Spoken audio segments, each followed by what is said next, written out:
Je vous salue tous ce matin dans le nom de Jésus-Christ de Nazareth. Ma joie est grande et je remercie le Seigneur qui me donne cette opportunité de me retrouver avec vous. Avant tout, j'aimerais remercier sincèrement du fond du cœur toutes les personnes de bonne volonté qui apportent des soutiens, mais aussi qui ne cessent d'apporter des suggestions. Merci à tous, que le Seigneur dans sa grâce vous bénisse abondamment. Aujourd'hui, je vais vous parler d'un aspect de la victoire qui est assez important. Mais bien avant, nous allons lire quelques passages dans le livre des Éphésiens. Le chapitre 6, verset 11 jusqu'au verset 13. Mais nous allons lire aujourd'hui les deux versets 11 et le verset 12. L'apôtre Paul dit « Revêtez-vous de toutes les armes de Dieu afin de pouvoir tenir ferme contre les ruses du diable. Car nous n'avons pas à lutter contre la chair et le sang, mais nous avons à lutter contre les principautés, les esprits méchants dans les lieux célestes. » Mon frère et ma sœur, la vérité qu'on découvre dans ce passage à propos de la victoire, c'est que toute victoire est d'abord spirituelle.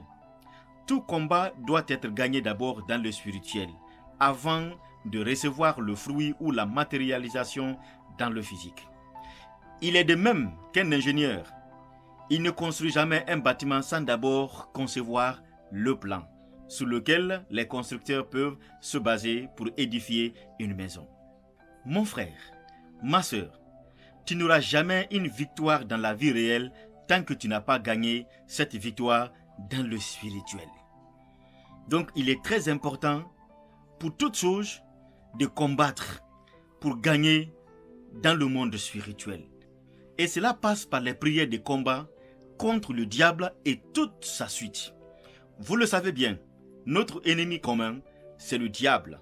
Il ne veut pas notre victoire. C'est pourquoi il va placer tous les obstacles possibles pour nous empêcher d'obtenir la victoire. Voilà pourquoi il ne faut pas baisser les bras. De même que vous travaillez physiquement pour obtenir une victoire, de même il faut combattre spirituellement pour que cette victoire soit scellée et que tu puisses rentrer en possession de ta victoire. Ma prière, mon souhait est que tu comprends aujourd'hui que ta victoire se prépare dans le spirituel, dans les combats spirituels. Que Dieu te bénisse.